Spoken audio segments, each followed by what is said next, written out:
and let us all do we can to build a better future. All right, let's talk about the Trump indictment. I know. Everyone's talking about it, but here's my perspective on it. It's a waste of time. This Trump indictment, I feel, is just going to give more political ammunition to Trump. This isn't Trump's first time going to court, and it's not going to be his last time going to court. And the way I look at the vote blue, no matter who, and Democratic establishment, this is a quick way for them to try and remove a potential challenger to Joe Biden. Let's face it, the aftermath of that CNN town hall really shook everyone up. It triggered everyone. It triggered the whole talent at CNN because Donald Trump came in there swinging. And if there were Republican voters sitting on the sidelines thinking, I might not vote, or I'm not going to vote for Trump, their minds were changed because Trump effectively owned that entire town hall. This isn't open for debate. He owned it. And the DNC, since the aftermath, even during the 2016 Republican primary, the 2016 general election, and all of Trump's presidency and afterwards, have been doing everything they can to make Trump irrelevant in American politics. But he's not going away. I want to pull up this video here in which Tulsi Gabbard talks about the Trump indictment and how it undermines democracy, or what we have as a democracy, because we don't live in a democracy. Hell, we don't even live in a republic. We live in an oligarchy. I think it's important we hear her words and hear her perspective. So I'm going to pull this video up. And I think we really need to talk about the overall stupidity of the DNC and how they are trying to put all their eggs in one basket to try and get rid of Trump.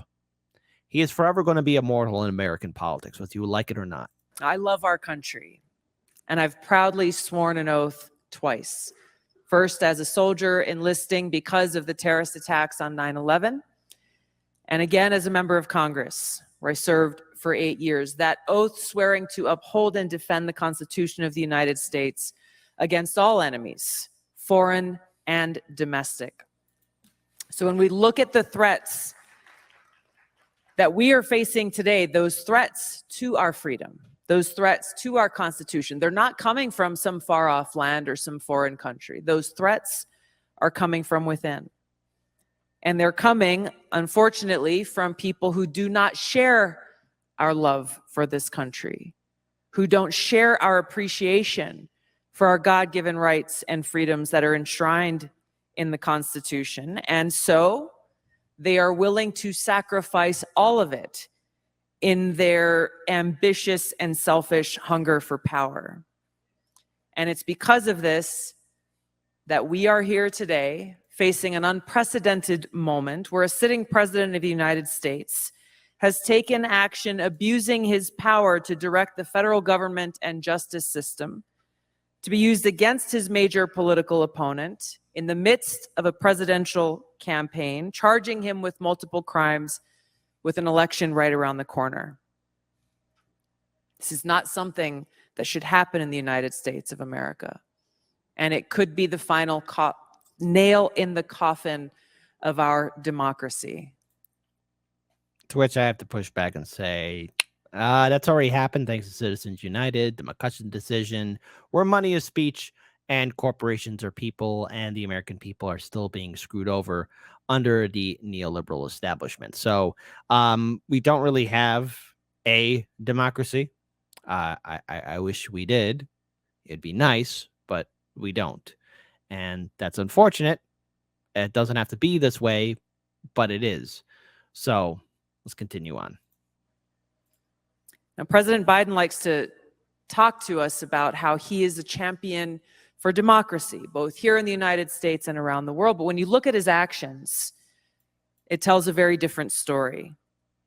Obviously, his administration's indictment of his primary political opponent and President Trump, and their ongoing efforts to target political opponents and limit free speech, these actions remind us of the things that we see more of in authoritarian regimes in other parts of the world, where it's almost commonplace to wield the power of the state to silence or eliminate opposition. Now, we know that the heart of a functioning justice system is that if a law is going to be enforced, it needs to be enforced equally across the board. That's not what we're seeing here. So my question for Biden supporters and the TV talking heads and pundits who are celebrating this indictment of President Trump, saying, hey, no one is above the law. My question for them is, where were you when James Comey decided not to charge Hillary Clinton with any crimes, even after speaking at great length about her many offenses, mishandling high-level national security documents? Where were your calls for accountability when President Biden himself was found to be holding classified documents? No one wants to talk about it. But again, Hillary Clinton, plenty of scandals. Joe Biden, plenty of scandals. Holding classified documents, etc. It's easy to go after Trump because Trump, being the buffoon that he is, he doesn't know when to shut up. I mean, hell, he gave away the secret sauce about why there were still troops in Syria to get and protect the oil. That's it. I mean, let's face it. Ronald Reagan, Bush Sr., Bill Clinton, Bush Jr. was Cheney's hand up his wazoo, Obama, and yes, Biden. What would they say if they had U.S. forces in the Middle East or somewhere in Africa or Central America or in South America, etc.? Oh, we're there for freedom. We're there to rebuild the country, to protect the people, etc., and all this other kind of neoliberal stuff that keeps the American people asleep. Trump gave away the sauce. Oh, we're there for the oil. That's it. And since the war on terror, the reason why we're all over these different conflict zones, it's because of natural resources. They get the product. That's why we're there. In his own home and in other locations. Where were you when James Clapper and John Brennan lied under oath to the United States Congress? And what about the accountability for the 51 senior former intelligence officials who intentionally made this baseless public statement at the behest of the Biden campaign with the specific intent of withholding information, the content of Hunter Biden's laptop, from voters, labeling it as Russian disinformation? How many times have we heard that before? Because they did not want us to be influenced by what was there and potentially have that impact the way that we voted in that election. And what about accountability for the FBI, those in the FBI who knowingly spread the Russia collusion hoax to try to undermine President Trump? It is heartbreaking to stand. And again, let's face it, the Mueller report and yes, the Durham report, which was a huge gut check to the FBI and the vote blue no matter who narrative and the neoliberal establishment media narrative of, oh no, Russia rigged our election, which it didn't. Now, the United States does that to other countries. But the side note, and this is very important, all of you need to be made aware of this. The United States Supreme Court of the United States, open the floodgates for there to be unchecked corruption, bribery. They legalize bribery. Anybody can buy a politician, be it U.S. companies and U.S. billionaires to foreign countries, foreign corporations, and foreign billionaires. Doors open. It's like that infamous clip from The Simpsons. You know, at the end where they're kind of making fun of Schoolhouse Rock and how a bill is made, right? And at the end, when the bill says like, "Hey, you've been added in," what does he say? Doors open, boys, and in come in all the crazy people. And that one little creature with the bomb in his hand, acting like Curly from Three Stooges. Madness and stupidity all around. And here with you today, knowing that these are just a few of the examples. This is not a complete list, but it's evidence of the arrogance and blatant disregard for the American people, the rule of law, and our democracy that those in power have. This is why these things that I'm talking about, this should not just be of concern to Republicans. This is something that should be of concern to every American who values the rule of law, who understands that it's essential for our democracy. I want to pull up this other video here too, where we have Kevin McCarthy giving a lesson to a CNN reporter. Anytime that CNN gets to be dragged around, I have to play a video because it's funny. It's funny to me. The idea of equal justice is not playing out here. And so that's a real concern to all Americans. So as a policymaker, elected officials, we want to make sure it's equal justice for all. We want to look at it as weaponization. Now, you're with CNN, right? Yeah. Okay, so let's talk about this even further, because when somebody weaponizes government and they actually get removed from government, let's take Andrew McCabe, okay, former deputy. But this is a different let me case. let me answer the This is a question. different set of circumstances, right? I mean, the former president is accused of misleading law enforcement, of a conspiracy of obstructing justice. That's a different set of facts. Are you prepared to defend him as the former president? And what other actions will the House take in the House Judiciary Committee in terms of funding? Are you prepared to defend your network, CNN?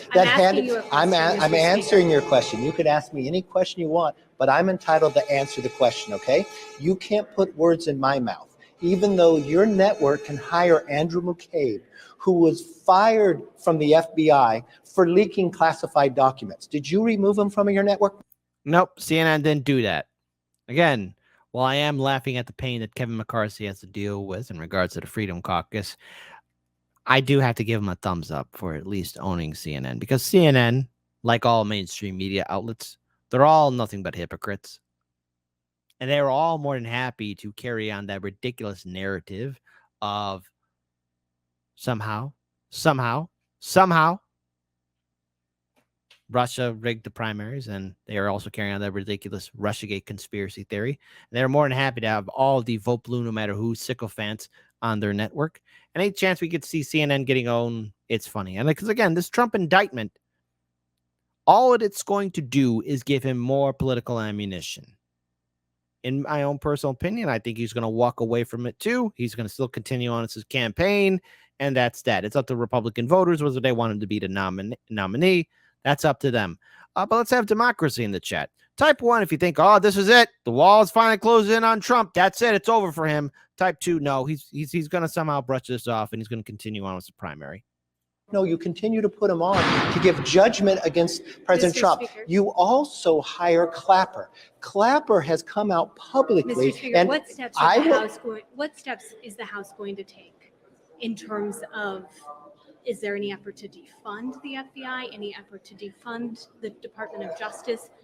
Defund the FBI? Doesn't sound too bad. After what you've seen over the last several days? So your network hires Clapper, who literally lied to the American public, one of 51 other individuals that had briefings and used it politically to tell the American public that a laptop was Russia collusion, even though it had all this information about the Biden administration. Are you prepared to get rid of those people from your network? Because my concern as a policymaker is that when you weaponize government, and now you're weaponizing networks, that is wrong. So we will take all of our power to make sure that the legal system in America gets the blinders back on and people are treated fairly. I have a real problem that your network actually pays people who did classified information and then lied to the American public to. It's in front of cameras, but I bet this reporter wishes she was somewhere else. Hey, let's have democracy in the chat, because I don't want to pause too much on Kevin McCarthy speaking. We only got a few more seconds into it, but let's have democracy chat. Type 1 if you think this CNN reporter was prepared to actually deal with this kind of outcome with Kevin McCarthy. Type 2 if you think she wishes she was somewhere else, because for all these cameras, CNN's kind of getting dragged in the mud. And look, anytime CNN's being kicked, I got to play it. And of course, it's related to this story too with the Trump indictment, because CNN has had a lot of people on who have committed the same amount of crimes too. And the reason why also this Trump indictment's a waste of time is because the thing is, let's say they are successful in going after Trump in this way. That means all these other politicians are open for the same amount of scrutiny too.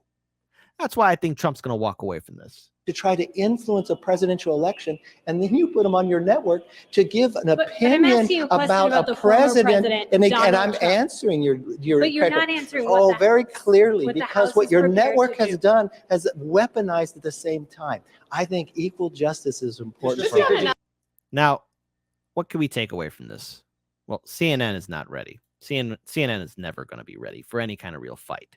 because CNN, being a media outlet that has successfully pushed fake news for a very long time, is finally getting what it deserves, to be held accountable for its own stupidity. Look, the Supreme Court of the United States legalized bribery. Anybody can buy an election. Anybody can rig an election. The Democrats rigged the 2016-2020 primary. I mean, let's face it, there's a lot of evidence there already. The DNC admitted that they choose who they want as their nominee behind closed doors. Somehow, what, Trump holding classified information? This is just another attempt for corporate media and the vote blue no matter who crowd to somehow own Trump. This is their umpteenth time for trying to do this.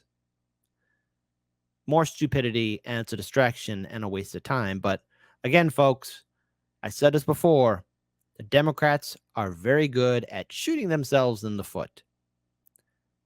I'm going to laugh once again when Trump walks away from this. This isn't his first rodeo.